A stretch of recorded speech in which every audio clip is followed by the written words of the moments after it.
안녕하세요, 여러분. 싱클레어입니다. 소울 페이지는 책 리뷰와 낭독을 통해 사유하고 성장하는 채널입니다. 오늘 소개해드릴 책은 고전 평론가인 고미숙 선생님의 조선에서 백수로 살기입니다. 스스로를 본투비 백수라 칭하는 고미숙 선생님은 20대엔 청년 백수였고 30대 중반에는 박사 학위를 받고도 중년 백수가 되었다고 합니다. 그래서 그녀는 고민 끝에 고전 평론가라는 직업을 만들어서 백수 겸 작가가 되셨고, 남산에 가미당이라는 공부 공동체를 조직해서 즐겁게 운영하신다고 합니다. 책을 읽어보시면 아시겠지만 이 책에 등장하는 백수는 직업이 없다는 뜻이라기보다는 정규직을 스스로 거부하고 틈틈이 창의적으로 경제활동을 하는 사람이란 뜻에 가깝습니다. 즉, 자립하지 못한 사람은 고미숙 선생님이 주장하는 행복하고 고귀한 백수가 되기 어렵다고 할 수 있습니다. 그리고 백수는 100권의 고전을 읽기 시작한 사람이란 뜻도 있습니다. 100권의 책인 이유는 백수와 라임이 맞기 때문이라고 합니다. 고미숙 선생님은 이 책의 제목에서도 보여지듯이 백수의 가장 바람직한 인간상을 조선시대 최고의 창조적 작가 연암 박지원에게서 찾고 있습니다. 고미숙 선생님은 청년들에게 제발 꿈꾸지 말라고 부탁합니다. 바로 꿈은 망상이기 때문이라는 이유인데요. 청춘은 청춘 그 자체로 충분하고 어떤 목적도 삶보다 더 고귀할 수는 없다고 선생님은 강조합니다. 꿈이 없다면 사람은 대체 무엇을 위해 살아야 하는 걸까요? 고미숙 선생님은 행복한 백수의 원조 연암 박지원을 가이드 삼아서 그 길을 탐색해보자고 제안합니다. 이 책의 특징은 처음부터 끝까지 가독성이 뛰어나고 재미있다는 것입니다. 책 곳곳에 고미숙 선생님의 위트와 유머가 묻어있어 지루할 틈이 없습니다. 하지만 결코 가볍지 않은 선생님의 통찰에 감탄하면서 정말 단숨에 읽었습니다. 오늘은 이 책의 끝부분을 낭독하겠습니다. 낭독을 허가해 주신 한경 BP 관계자분들께 감사의 말씀을 전합니다. 조선에서 백수로 살기 고미숙. 알파고는 딥러닝, 백수는 덤러닝. 자, 이쯤에서 백수란 무엇인가를 다시 한번 짚어보자. 백수는 보통 건달과 통용된다. 노는 인간, 쓸모없는 인간, 잉여인간, 비정상인 등의 의미가 들어있다. 대충 맞는 말이다. 놀다, 무용하다, 잉여적이다. 이 낱말들은 해석에 따라 아주 역동적인 의미들을 생성해낸다. 하지만 지금껏 이 낱말들은 대체로 부정적으로 해석되어 왔다. 놀면 안 되고 사회적으로 유용해야 하고 그래야 정상이라는 식으로. 당연한 말이지만 시대가 변하면 단어의 의미도 바뀌어야 한다. 더구나 백수가 대세가 된 이 마당에 그런 낡고 캐캐묵은 개념을 되풀이해서야 곤란하지 않을까? 지금 청년 백수들이 겪는 가장 큰 상처가 그런 낡은 표상 때문이라는 점을 고려하면 더더욱 그렇다. 그런 언어의 창살에 갇히기 싫어서 백수라는 걸 숨기거나 억지로 쇼윈도 취준생이 되거나 혹은 맞지도 않는 직업에 억지로 자신을 끼워 넣거나 하기 때문이다. 이미 언급했듯이 백수는 직업이 없는 게 아니라 스스로 경제활동을 주도하는 존재다. 아무 일도 하지 않은 백수는 드물다. 뭐든 한다. 다만 정규직에 매이거나 어떤 고정된 장소에 출퇴근을 하지 않을 뿐이다. 필요할 땐 직업을 갖지만 쉬고 싶으면 언제든 그만둔다. 일주일 일하는 리듬에 갇혀서 주 5일이냐 6일이냐를 고심하는 것이 아니라 계절이나 1년 단위 혹은 3년, 5년, 10년 단위로 리듬을 조율하는 존재다. 솔직히 말해서 1년 12달 365일 내내 일주일 일하는 분절에 맞춰 동일한 노동을 반복하는 이 패턴이 정상인가? 내 생각엔 그게 훨씬 비정상이다. 이런 식의 잔혹하고 지루한 리듬은 근대 이후 자본주의와 함께 정착된 것일 뿐 결코 인류의 자연스러운 본성이 아니다. 수렵사회건 농경제사회건 노동은 계절의 리듬을 탔다. 농번기, 농한기, 수렵기, 휴지기 등으로. 교사나 교수직을 선망하는 이유도 방학이라는 긴 휴식 기간이 있어서가 아닌가. 앞으로는 모든 직업이 그런 방향으로 나아가게 될 것이다. 계절이 주요한 척도가 되긴 하겠지만 꼭 그럴 필요는 없다. 여름 한철 빡세게 노동하고 싶은 이들도 있을 테고 겨울에는 어차피 이동이 쉽지 않으니 집중적으로 단기 알바를 뛰어서 목돈을 쥐고 싶은 이도 있을 것이다. 자신의 신체와 능력, 환경 조건에 맞춰 각양각색으로 리듬을 타면 된다. 고로 백수에게 꼭 필요한 것은 바로 이 리듬의 조율이다.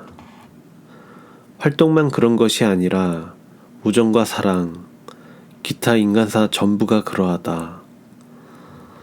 명리학과 별자리를 보면 인간의 운명은 5년, 10년 혹은 30년 단위로 크게 바뀐다. 인생에도 봄, 여름, 가을, 겨울이 있는 셈이다. 이런 변화를 정규직이라는 제도로 꽁꽁 묶어둔다는 건 정말 부자연스럽지 않은가. 반생명적이라는 생각도 든다. 실제로 이런 걸 원하는 이는 거의 없다.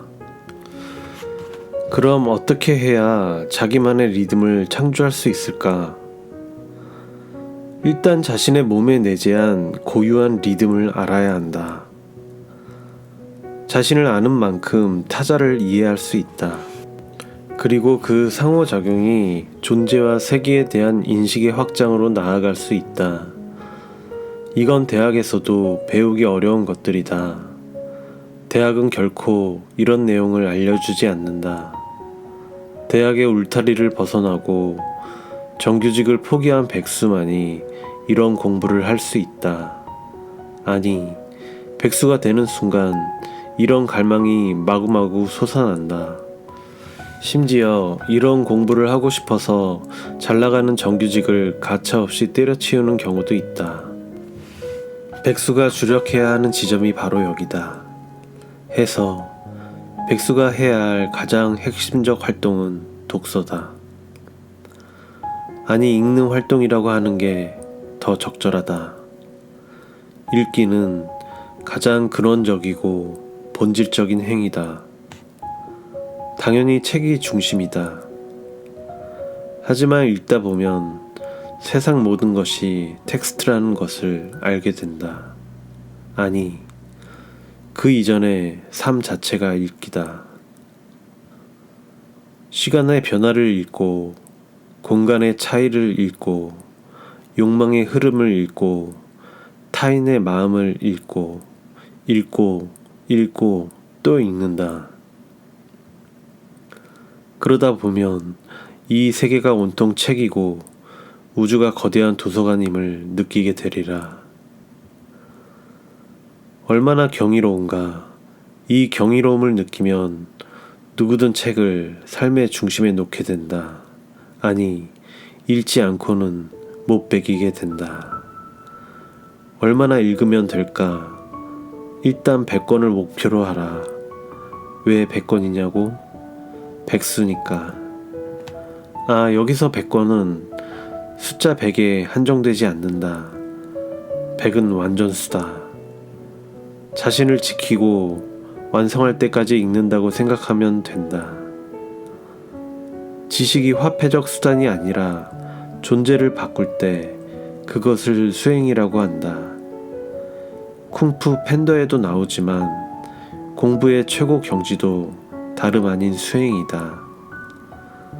그럼 이제 백수를 새로운 방식으로 정의해보자. 백수란 무엇인가? 100권의 고전을 읽는 수행자. 백수가 되는 순간 100권의 고전에 도전하는 미션을 스스로에게 부여해보라. 그럼 눈 뜨면 바로 동네 도서관, 지역 박물관, 아니면 북카페 등등으로 뛰쳐나가게 될 것이다. 책을 읽으면 반드시 배가 고프게 되고 그때 먹는 밥은 꿀맛이다. 밥을 먹으면 걷고 싶어진다. 그러면 그날 읽는 책을 음미하면서 산책을 하라. 그리고 다시 독서. 그렇게 하루를 보내면 몸과 마음이 충만해질 것이다. 그런 시간을 쭉 이어가려면 당연히 벗이 필요하다. 이 문제는 귀가 아프도록 설명했으니 됐고, 백수가 이런 리듬을 스스로 만들어낼 수 있다면 그것만으로도 인류 평화에 기여하게 된다. 인류를 지키겠다고 열심히 싸우는 할리우드 영웅들보다 훨씬. 사실은 그런 영웅들 때문에 세상이 어지러운 거다. 연암도 말했다. 천하의 모든 이들이 책을 읽는다면 천하가 태평해질 것이다. 1987년 세대는 노동자가 역사의 주역이었다. 단지 산업의 역군이자 투쟁의 대오를 이루었기 때문이 아니다. 그때 노동자는 철학자였다. 하루 14시간, 15시간 이상의 고된 노동을 마친 이후에도 야학을 했고 광장에서 토론을 했다. 계급적 모순이 심화될수록 세계를 이해하고자 하는 열망이 드높았기 때문이다. 우리가 그동안 이룬 민주주의의 원동력은 노동자라는 계급 자체가 아니라 그들이 수행한 공부와 철학에 있다. 이제 변화의 축은 바뀌었다. 노동자에서 백수로. 노동자가 세계를 변혁하는 철학에 투신했다면 백수는 삶과 존재를 탐구하는 인문학에 집중한다. 철학에서 인문학으로. 그러니 백수가 고전을 읽고 인문학을 배우는 건 실로 당연하지 않은가. 백수는 분명 우리 시대 모순의 결정체다. 그러므로 그에 걸맞는 시대 정신을 구현해야 마땅하다. 30년 전 노동자들은 시간을 쪼개고 피로에 지친 몸으로 철학을 했지만 백수는 다르다. 시간도 많고 체력도 충분하다. 그러니 얼마나 좋은 세상인가. 연암은 평생을 독서인으로 지냈다. 그런데 읽는 속도는 신통치 않았던 것 같다. 나는 기억력이 썩 좋지 못하다. 그래서 책을 읽다가 덮으면 곧바로 잊어버려 머릿속이 멍한 게 한 글자도 남아있지 않은 것 같다고 고백한 바 있다. 그러니 진도가 안 나간다고, 금방 까먹는다고 실망할 필요는 없다. 독서는 그 자체로 삶을 충만하게 하는 것이지 기억을 하느냐 못하느냐는 중요하지 않다. 더 중요한 건 독서가 일상과 오버랩되는 것, 그리고 고전의 내용들이 신체와 융합하여 나의 언어가 되는 일이다. 그게 바로 지성이다. 연암은 말한다. 아무리 좋은 음악이라도 자주 들으면 지겹지만 책 읽는 소리는 절대로 지루하지 않다고. 또 세상의 어떤 부모도 자식이 책 읽는 모습을 보면 기뻐한다. 이 말은 정말 기억해둘 만하다. 백수가 된 자식이 게임을 하거나 쇼핑을 하고 야동을 보면 감정이 불편해진다. 화가 치밀기도 한다. 하지만 책을 읽고 있으면 일단 안심이 된다. 대견하기까지 하다. 가미당이 지금까지 수많은 선물을 받은 것도 이 때문이다. 가미당에 오면 청년부터 노년까지 다들 세미나에 강좌로 바쁘다. 근데 그 장면을 보면 누구든 흐뭇해한다. 그래서 뭔가 선물을 해주고 싶은 마음이 솟아나는가 보다. 덕분에 가미당 주방엔 끊임없이 선물들이 답지한다. 쌀과 과일, 반찬과 채소 등 온갖 먹거리들이. 책을 읽는 순간이야말로 집중의 시간이다. 집중은 자신에게나 세상에게나 가장 이로운 행위다. 무지는 산만을, 산만은 충동을, 충동은 폭력을 낳는 법. 이 과격하고 거친 흐름을 멈추게 하는 것이 곧 집중이다. 해민 스님의 그 유명한 책 제목처럼 멈추면 비로소 보인다고 하지 않는가. 책을 읽는다고 다 수행자가 되는 건 아니지만 책을 읽지 않고 온전히 삶의 주인이 되기란 불가능하다. 예전에는 책이 드물었기 때문에 소수의 사람만이 책을 접할 수 있었다. 하지만 지금은 다르다. 모두에게 그 길이 열렸다. 상품으로 쳐도 책값이 세상에서 가장 싸지만 도서관에서는 그나마 공짜다. 다만 접속만 하면 된다. 20세기의 지식은 전문성이 중요했다. 문헌학적 탐색, 복잡한 공식, 천문학적 수치 등을 수반했기 때문이다. 하지만 이제 이런 지식은 굳이 인간이 할 필요가 없다. 인공지능이 하면 된다. 이세돌과 알파고의 대결로 인공지능이 수행하는 딥러닝의 위력을 충분히 확인할 수 있었다. 10만 개가 넘는 바둑 대전의 정보를 가지고 스스로 수를 배워가는 그야말로 딥한 러닝은 인간의 두뇌로는 도달하기 어렵지만 굳이 인간이 거기에 도전할 필요도 없다. 백수의 공부는 딥러닝이 아니라 덤러닝에 가깝다. 덤이란 덤앤더머의 그 덤이기도 하고 우리말의 덤이기도 하다. 당장 돈이 되지도 않을 뿐더러 뭐에 쓸지도 잘 모르겠는 삽질이거나 정체를 알 수 없는 혹처럼 붙은 덤이라고 해도 좋다. 그런데 바로 그것이 삶을 윤택하게 한다.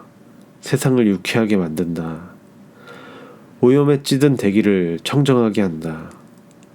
이보다 더 유용하고 이보다 더 유익한 게 또 있을까?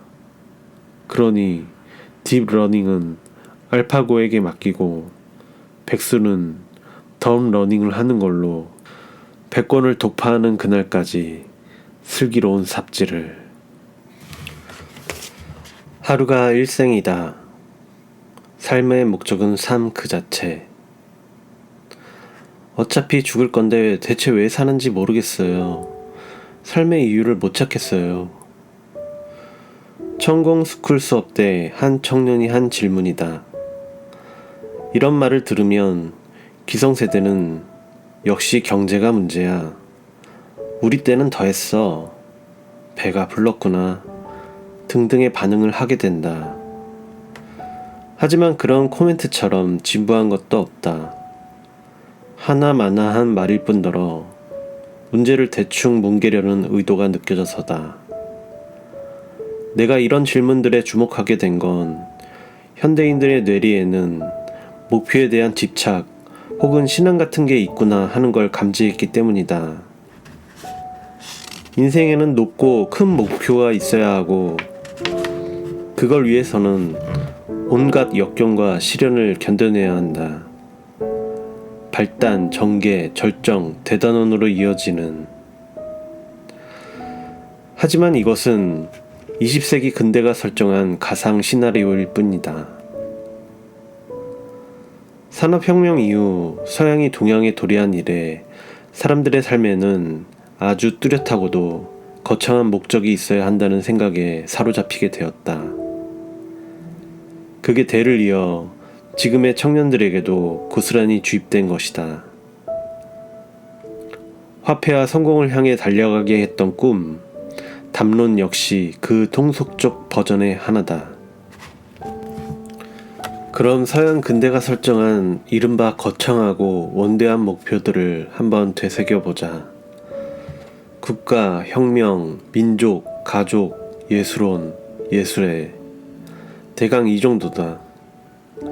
할리우드 영화가 허구한 날 반복하는 것이 멸망 직전의 인류를 구하는 것, 위기에 빠진 나라를 구하는 것이고, 소비에트 몰락 이전에는 혁명이야말로 청춘을 걸어볼 만한 대업이었다. 주말 드라마가 구현하는 것은 거룩한 가족애고, 멜로는 사랑이야말로 인간이 추구해야 할 가장 드높은 이상이라고 외쳐댄다. 예술 혼이나 스포츠 정신도 거기에 포함된다. 나열하고 보니 참 허무하다. 아니, 참 진부하기 짝이 없다. 하지만 우리 시대에 애국, 애족을 삶의 척도로 삼는 이는 없을 것이다. 통일이나 인류애도 너무 추상적이다. 혁명은 낡을 대로 낡은 개념이고 그나마 남은 것이 가족과 사랑인데 그게 삶의 목표가 될 수 있을까? 인간 실격을 쓴 작가 다자이 오사무에 따르면 가족의 행복은 온갖 악의 근원이다. 특히 사랑이라는 명목은 사람을 지배할 수 있는 가장 잔인한 장치라 할 수 있다. 사랑의 결실이라는 가족이 상처의 온상이 돼버린 이유도 거기에 있다. 이렇듯 모든 가치가 먼지처럼 흩어지고 삶의 목표는 안개처럼 흐릿하다. 이게 지금의 현실이다. 해서 다시 새로운 이상과 목표를 설정하라고 외치고 싶겠지만 그거야말로 난센스다. 왜냐면 삶에는 본디 어떤 목표도 의미도 없기 때문이다. 할 수 있다면 위에서 열거한 항목 외에 다른 것을 더 찾아보시라. 역사 속에서 치열하게 구현된 모든 가치는 여지없이 무너지고 소멸했다. 제국의 확장, 천하통일, 불멸의 사랑, 고귀한 예술론, 기념비적 사업 등 다만 허무하고 또 허무할 뿐이다. 근대는 거기에다 노동과 화폐라는 꿈을 추가했을 뿐이다. 그래서 꿈을 이루겠다는 명목하에 노동과 화폐를 향해 혼신을 다했건만 기다리고 있는 것은 우울증 아니면 고독사. 그러면 다시 다짐한다. 더 큰 목표를 설정해야 한다고.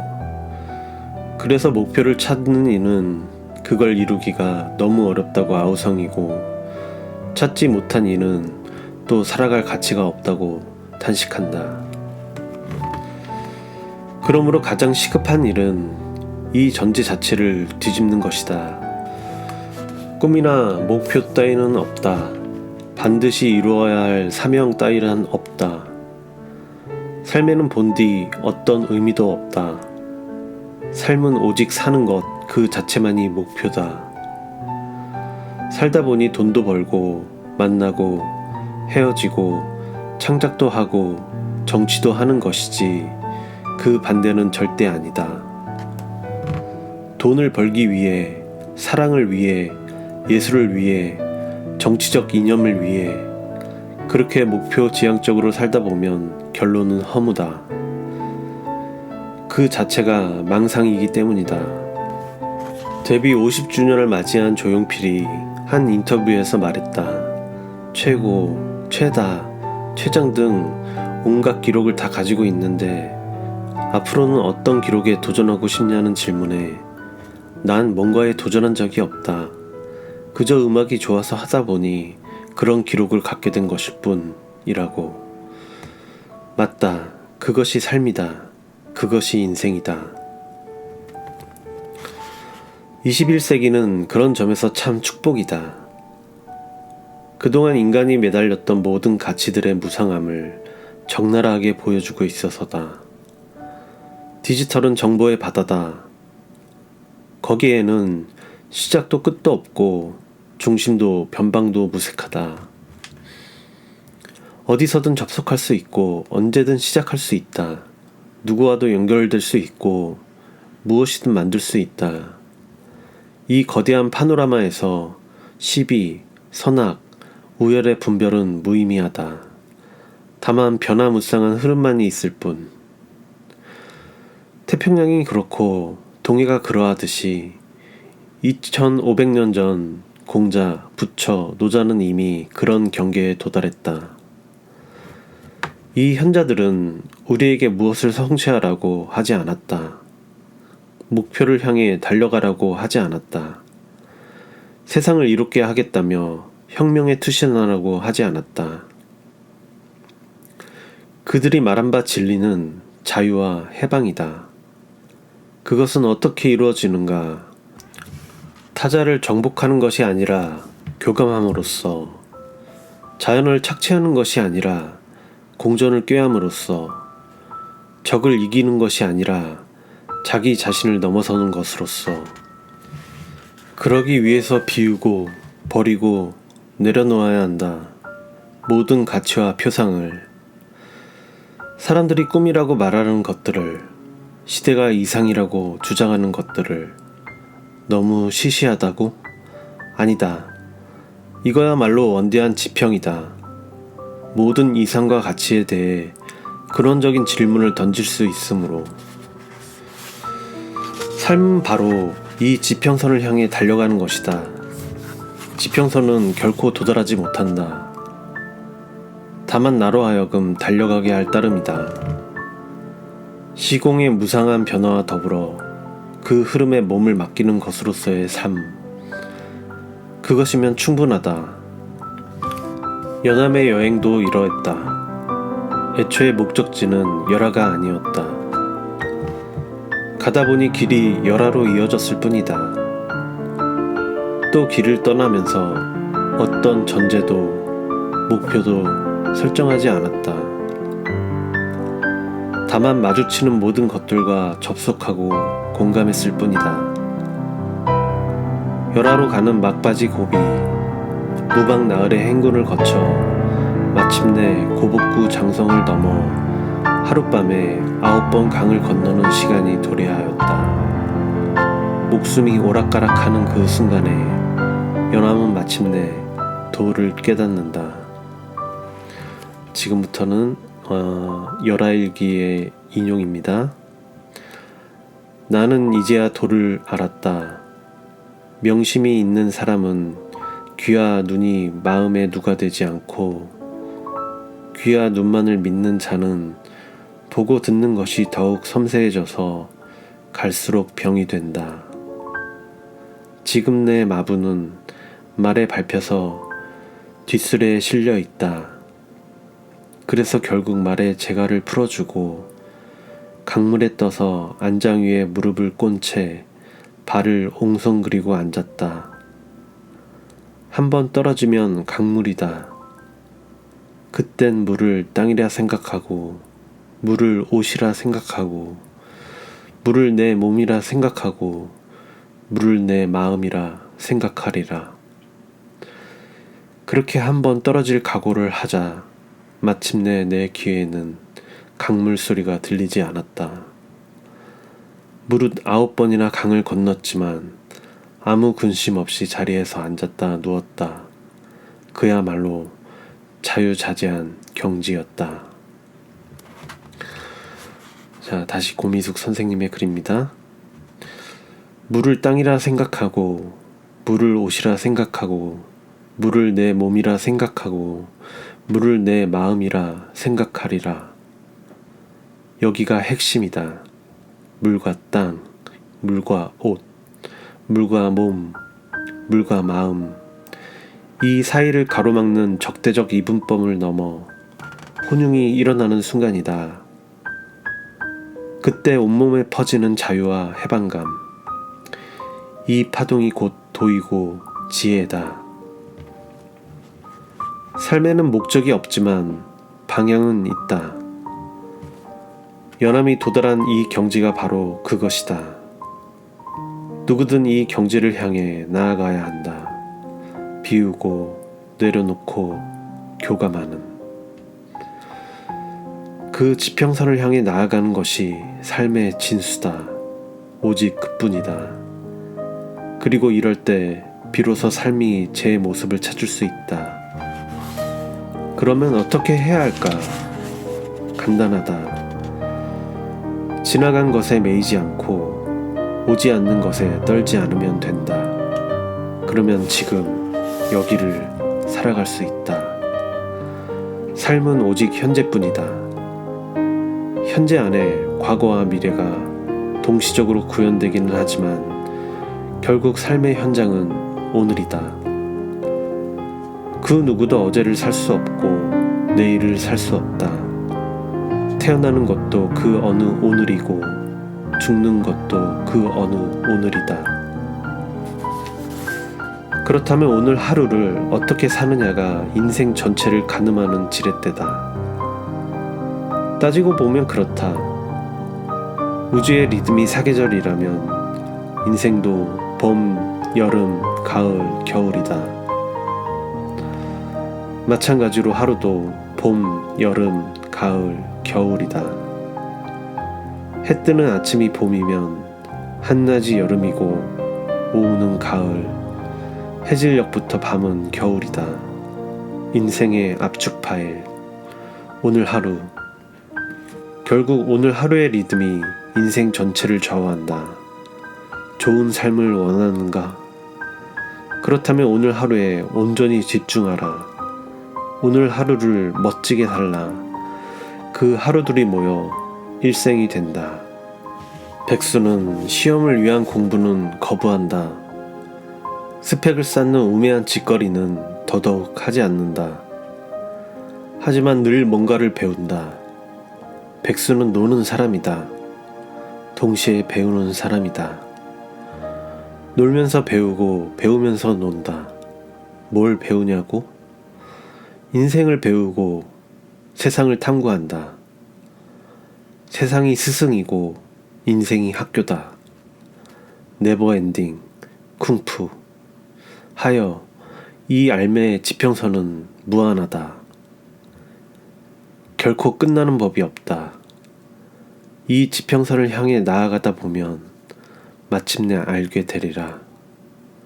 삶은 삶 그 자체로 충분하다는 것을, 오늘 하루가 곧 일생이라는 것을. 연암의 모든 문장이 감동이지만 올해 초 다시 내 가슴을 벅차게 했던 문장이 하나 있다. 마지막으로 세상의 모든 청년들과 나누고 싶다. 그대는 나날이 나아가십시오. 나 또한 나날이 나아가겠습니다. 박지원. 잘 들으셨나요? 오늘 낭독은 여기까지입니다. 끝부분을 읽어서 이 책의 결론에 해당하는 부분이라 고미숙 선생님의 위트 넘치는 글을 모두 소개해드리지 못해 아쉬웠습니다. 저는 이 책을 이번에 다시 읽었는데요. 예전에 읽었을 때와 아주 다르게 다가왔습니다. 그 이유는 처음 이 책을 읽었을 때는 유튜브를 하지 않았고 지금은 이렇게 유튜브 채널을 운영하면서 여러분과 만나고 있기 때문인 것 같습니다.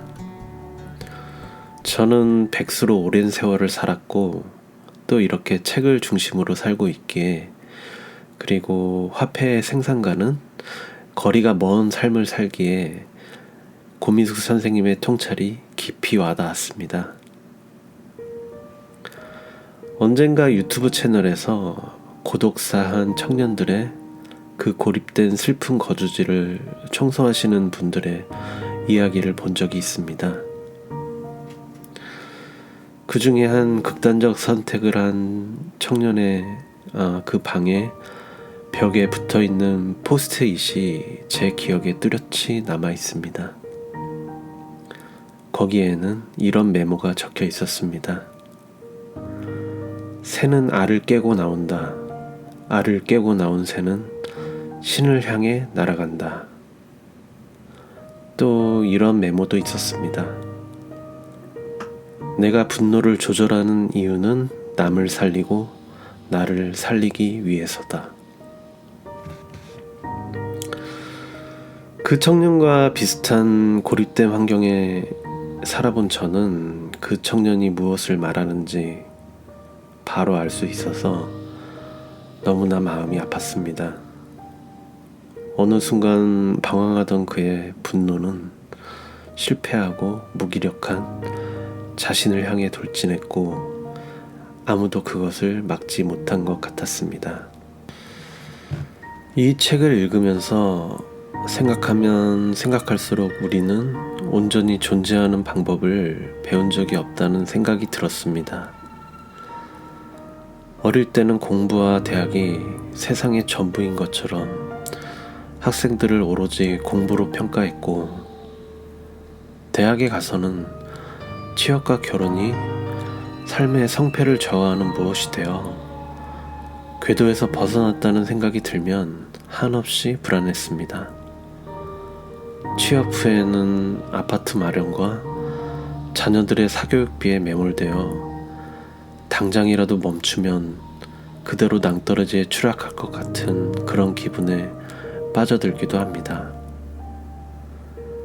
그나마도 취업과 결혼에 성공한 사람은 인정받지만 소위 말하는 실패한 백수들은 오늘도 주위의 시선을 의식하며 골방에 갇혀 괴로움과 우울증에 시달립니다.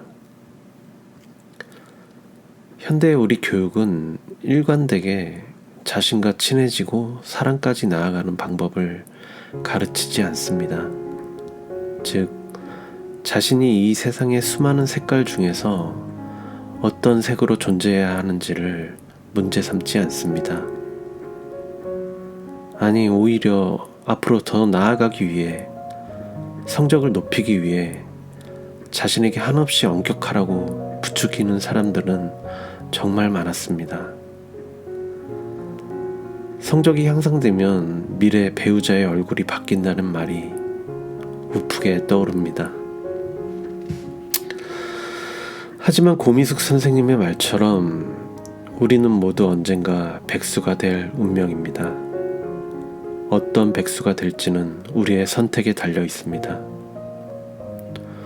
저는 현재 백수이거나 백수를 앞두고 있는 분이 계시다면 이 책을 적극 추천합니다. 이 책에서 고미숙 선생님과 연암의 지혜를 배우시고 백수가 무엇이고 왜 백수가 미래인지 인식의 전환을 느껴보시기 바랍니다. 오늘 제 이야기가 장황했습니다. 이제 가을이 지나고 겨울이 오려 합니다. 추운 날 감기 조심하시고 건강하세요. 지금까지 싱클레어였습니다. 감사합니다.